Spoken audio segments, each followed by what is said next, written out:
Steel is used everywhere. It's one of the core building materials that we use in the construction of everything. From the building of larger apartment facilities, condominiums, anything, you have to have steel. Many of us have had the opportunity to go up and see an iron mine, how they make the pellets that then go on to be used to make steel. And I can't say that I've ever been to anything that is as big as that. They've been making iron at huge facilities for 100 years. Why look at it now?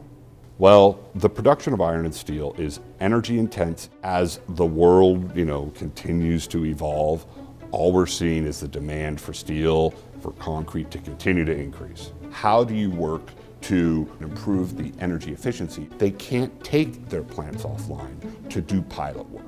We need to learn how these facilities operate so that we can bring technologies that are very nascent, very early stage, scale them, using these facilities to help kind of fill the gap between research and commercialization. If we can come up with ways to alternatively produce the iron and steel or to heat them in a different way, you can help potentially improve the energy efficiency.